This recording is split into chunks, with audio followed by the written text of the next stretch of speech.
अस्सलाम वालेकुम। ओके जी, probability topic की हमने कल क्वेश्चंस किए थे पास पेपर से, और होमवर्क मैंने आज असाइन किया था कुछ क्वेश्चंस। सो उसकी प्रॉब्लम भी हम डिस्कस करेंगे, बट बिफोर दैट इसी प्रोबेबिलिटी के साथ एक छोटा सा जो टॉपिक लिंक्ड है वो मैं करवा देता हूँ। That is relative.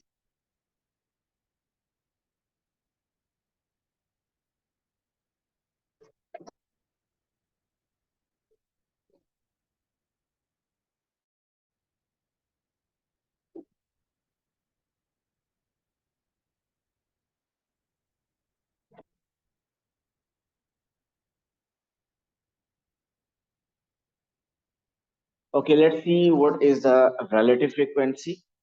Suppose we have a data in which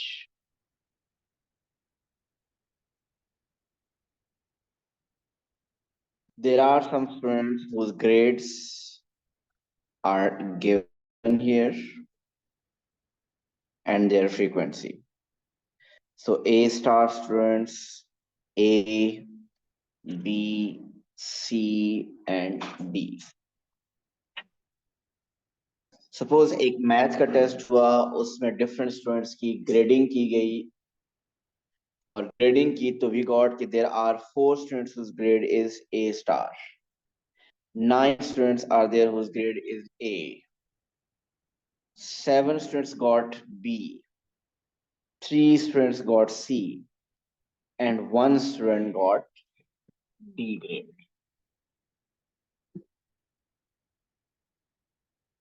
अब अगर आपसे पूछा जाए what is the frequency of C grade, तो फ्रीक्वेंसी ऑफ सी ग्रेड क्या है? 3।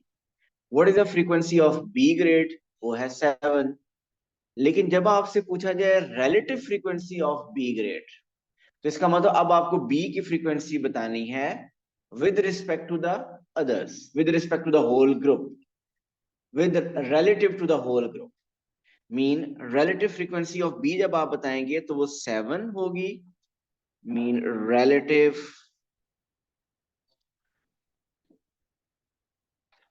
फ्रीक्वेंसी ऑफ बी क्या होगी? It's 7 over total. How many students are there in total? करें इनको, these are 24, so the relative frequency of B is 7 over 24. Then can you tell me what is the relative frequency of A star students? It is 4 over 24, जिसको हम क्या लिख सकते हैं? 1 by 6। अभी जो relative frequency है आप देखें कि यहाँ पे ये उसी तरीके से जैसे एक प्रोबेबिलिटी कैलकुलेट करते हैं। मीन ये ऐसे ही है जैसे आपके पास एक डाटा गिवन और आपको कहा जाए कि फाइंड द प्रोबेबिलिटी, अगर एक स्टूडेंट में से चूज किया है तो फाइंड द प्रोबेबिलिटी दैट कि that student has a grade B. तो बी की प्रोबेबिलिटी आप कैसे फाइंड करेंगे? बी के students divide by total students, so 7 over 24। तो ये रिलेटिव फ्रीक्वेंसी भी बिल्कुल उसी तरीके से है जिस तरीके से आपके पास प्रोबेबिलिटी कैलकुलेट करते थे। तो लेकिन नॉर्मली रिलेटिव फ्रीक्वेंसी आपके पास एक जो डाटा गिवन होता है एक्यूरेट, वो उसमें से आप फाइंड करते हो। ये चांसेस ऑफ अकरेंस आप नहीं होते, सिंपली आप कह रहे हो कि ये बी की फ्रीक्वेंसी बता रहे हैं relative to the whole group. जी, what is the relative frequency for C grade? 3 over 24। Relative frequency of one क्या होगा? डी क्या होगा? 1 over 24। Relative frequency of A क्या होगा? 9 over 24। सो सिंपली आपने उस ग्रेड की फ्रीक्वेंसी डिवाइड बाय टोटल, जो जिसको हम प्रोबेबिलिटी भी कहते हैं, इसी को हम कह रहे हैं कि this is the relative frequency. Okay, normally क्या होता है कि इस रिलेटिव फ्रीक्वेंसी को यूज किया जाता है। कैसे यूज किया जाता है अगर आप इसको समझिएगा। सपोज ये हमारे पास है, और हमारे पास कितने स्टूडेंट्स का रिजल्ट है? 24 स्टूडेंट्स का रिजल्ट है। उन 24 स्टूडेंट्स का रिजल्ट आपको बता रहा है, यहाँ पे टेबल में शो हो रहा है। वालेकुम अस्सलाम। सो ये उन 24 स्टूडेंट्स का रिजल्ट है। और सपोज करते हैं कि उस स्कूल में देर आर 100 स्टूडेंट्स, और 100 का रिजल्ट हमें नहीं पता, हमें सिर्फ इन 24 का पता है। तो हम इन 24 की बेसिस पे हम बाकियों के रिजल्ट को कैसे एस्टिमेट कर सकते हैं। ये रिजल्ट कितने स्टूडेंट्स का है, ये 24 स्टूडेंट्स का डाटा है हमारे पास, और उस स्कूल में कितने स्टूडेंट्स हैं, देयर आर 100। देखिए what is the relative frequency of B, 7/24। आपसे अगर पूछा जाए कि बताइए कि व्हाट आर यू एक्सपेक्टिंग कि out of 100 how many students would you expect to get the grade B, आप क्या एक्सपेक्ट करते हैं कि 100 में से बी कितने स्टूडेंट का ग्रेड होगा। जी जो बी की रिलेटिव फ्रीक्वेंसी है that was 7/24, we want to get कि आउट ऑफ 100 कितना होगा, तो इसको 100 से हम मल्टीप्लाई कर देंगे।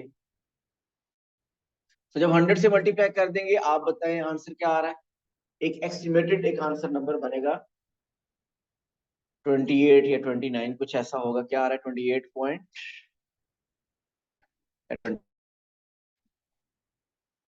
29.1 mean on average we can expect के 29 students will get the grade B। अच्छा इसको सिंपली रेशियो मेथड से भी कर सकते हैं कि 7 स्टूडेंट्स का आउट ऑफ 24 में से 7 स्टूडेंट का ग्रेड बी था, टोटल 24 थे, उनमें से बी ग्रेड कितने स्टूडेंट थे, 7, तो 100 में से कितने होंगे, एक्स। तो इसको भी अगर क्रॉस मल्टीप्लाई करेंगे तो ये क्या बनता है, यही बनेगा 7/24 × 100। जी ये बात क्लियर है। अब अगर उस स्कूल में सपोज 500 स्टूडेंट हो, अब अगर किसी स्कूल में 500 स्टूडेंट्स हों, इसी स्कूल की बात की जा रही है कि 24 स्टूडेंट्स में से आपके पास डाटा ये है, आप बताइए कि out of 500 what will you expect कि how many a stars will there be. तो एक स्टार की रिलेटिव फ्रीक्वेंसी क्या है, 4/24 मीन 1/6, तो उसको मल्टीप्लाई कर देंगे हम किससे, 500 से, तो हमें ये पता चल जाएगा कि 500 में से कितने स्टूडेंट्स का ग्रेड ए स्टार होगा। ठीक है। अब ये इसके बाद जो आप कर रहे हैं ये एस्टिमेशन कर रहे हैं, ये एक्यूरेट डाटा नहीं है। ये आपके पास जो डाटा एग्जिस्ट कर रहा है उसकी बेसिस पे आप फर्दर डाटा को एस्टिमेट कर रहे हैं। ये एक्यूरेट आंसर नहीं देगा, ये एस्टिमेट आपको देगा। आई होप आपके पास बात क्लियर है। अच्छा मुझे ये बताइए कि अगर जिसमें आपके पास 24 स्टूडेंट्स का डाटा गिवन था,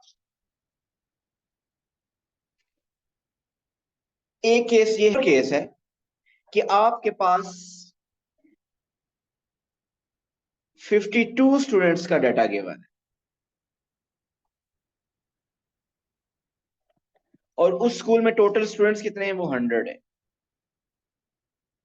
मीन एक उसी स्कूल के 24 स्टूडेंट्स का डाटा भी है और 52 स्टूडेंट्स का डाटा भी है। मुझे ये बताइए कि अगर आपको एस्टिमेशन करनी हो ग्रेड बी के लिए या ग्रेड ए के लिए, तो कौन सा डाटा ज्यादा ऑथेंटिक होगा, डाटा ए और डाटा बी।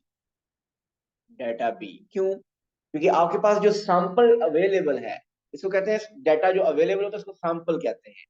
जब आपके पास सैंपल जो अवेलेबल है वो ज्यादा होगा, तो उसका मतलब जितना डाटा आपके पास ज्यादा अवेलेबल होगा उतना ज्यादा बेहतर आप एस्टिमेट कर सकेंगे।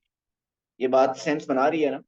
तो अगर किसी क्वेश्चन में आपके पास हो कि आप ओवरऑल एस्टिमेशन किससे बेहतर होगी, तो जिस डाटा में ज्यादा आपके पास जो डाटा ज्यादा अवेलेबल है उससे आप ज्यादा बेहतर एस्टिमेशन कर सकते हैं। तो 52 स्टूडेंट्स है, तो better estimation can be made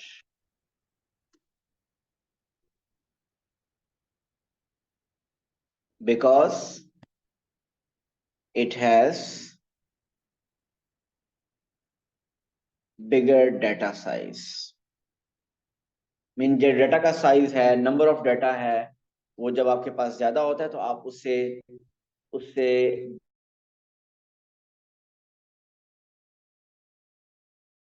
आप एस्टिमेशन कर सकते हैं। जी रिलेटिव फ्रीक्वेंसी भी सबको क्लियर है। रिलेटिव फ्रीक्वेंसी भी ऐसी है जैसे आप प्रोबेबिलिटी होती है।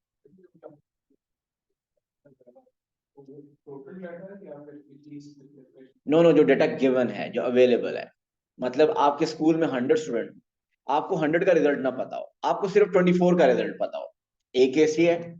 सेम स्कूल, 100 स्टूडेंट्स हैं, आपके पास, आपके कंपैरेटिवली हसीब के पास 52 स्टूडेंट्स का डाटा है।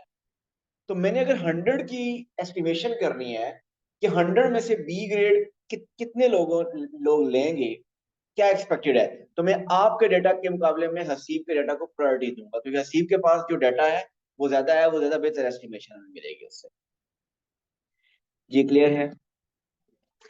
A dice is thrown 400 times. 400 time जब थ्रो किया तो आपके पास उसका रिजल्ट शो हो रहा है। मीन 1 डॉट कितनी दफा आए? 65 टाइम्स। 3 डॉट्स कितनी दफा आए? 70 times. 6 dots 60 time. Find the relative frequency of throwing the number 2। जी Rania, find the relative frequency of the throwing the number 2। 2 की रिलेटिव फ्रीक्वेंसी क्या है? 80 ओवर रिलेटिव फ्रीक्वेंसी मीन 80 की फ्रीक्वेंसी ओवर टोटल फ्रीक्वेंसी, और total कितना है? 400।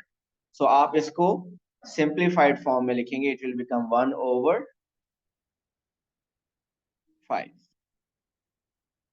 So relative frequency of throwing the number 2 is 1/5। अब जरा देखें, Imran throws the dice 1000 times। How many times would you expect the number 2 to be thrown? So 1/5 को किससे multiply कर देंगे? 1000 से। मीन जो रिलेटिव फ्रीक्वेंसी आ चुकी है उसी को आप 1000 से मल्टीप्लाई कर लें एंड यू विल गेट 200। सो इसका मतलब 1000 में से हम एक्सपेक्ट करेंगे कि 200 टाइम्स नंबर 2 आएगा। अगर कोई इसको रेशियो मेथड से अलग से करना चाहता है तो यूं भी कर सकता है कि 400 में से अगर 280 टाइम्स आ रहा है तो 1000 में से कितनी दफा आएगा? x। सो क्रॉस मल्टीप्लाई करेंगे तो भी आपके पास आंसर 200 ही आएगा।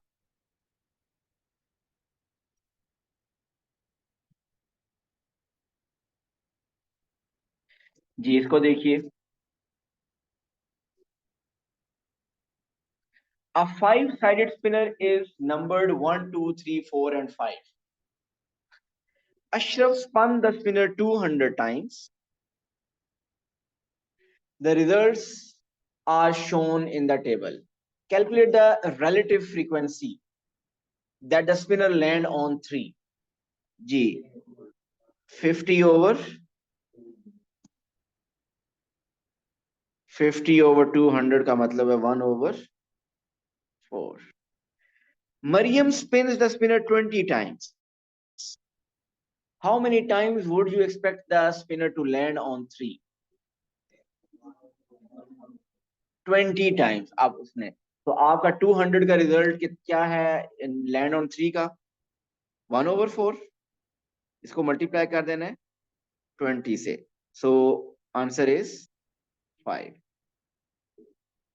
Ashraf claims my result shows that the spinner is fair. Is his claim correct? Ashraf कह रहा है कि जो उसका स्पिनर है वो फेयर है। सो आपको लगता है कि वो फेयर है? Give a reason for your answer, yes और नो पहले बताइए। यस, जलाल कह रहे हैं यस। कोई और? किस बेसिस पे कह रहे हैं कि फेयर है वो? आप देखें, इसकी एस्टिमेट ज्यादा हो रही है। नहीं नहीं नहीं, देखें एस्टिमेशन का रिजल्ट तो दोनों का सेम है, ऊपर जो टेबल में दिया हुआ है। हाँ वो 200 टाइम्स किया है, लेकिन मरियम का रिजल्ट भी तो उसी में से निकाल रहे हो आप। डाटा एक ही है, डाटा 2 है ही नहीं आपके पास। सॉरी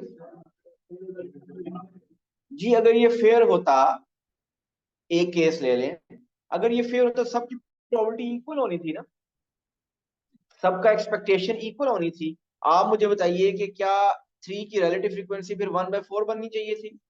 वो तो 1/5 बननी चाहिए थी। टोटल 5 आउटकम्स हैं इसकी, तो इक्वल आनी चाहिए थी ना प्रोबेबिलिटी, अगर वो फेयर है। देखिए अगर फेयर हो, डाइस आपका फेयर होता है ना, उसकी फिक्स आउटकम्स होती है, तो हर नंबर की प्रोबेबिलिटी 1/6 1/6 1/6 होती है। अब यहाँ पे स्पिनर है, उसके 5 आउटकम्स हैं, तो अगर वो फेयर है तो हर किसी की प्रोबेबिलिटी क्या होनी चाहिए? इक्वल होनी चाहिए, 1/5 1/5। तो यहाँ पे रिलेटिव फ्रीक्वेंसी ऑफ 3 क्या आ रही है? वो 1/4 आ रही है, तो इसका मतलब ये फेयर नहीं है। एक और रीजन यू भी लिख सकते हैं कि 2 के अकर करने के चांसेस, 2 कितनी दफा आया है? 25 दफा, और 4 कितनी दफा आया है? 55 टाइम, तकरीबन उसका डबल। तो ये फिर कहां से फेयर हुआ? बात समझ आ रही है? सो अगर ये फेयर होता तो चांसेस ऑफ अकरेंस रिलेटिवली वो इक्वल होते। So it's not fair. जी, अब आपने ये, अगर किसी ने अभी तक कंप्लीट नहीं की P1 के पास पेपर, तो कंप्लीट करें इसको, और उसके साथ साथ इस वीकेंड पे पेपर 2 के प्रोबेबिलिटी के क्वेश्चन भी करना। Thank you so much. Allah Hafiz.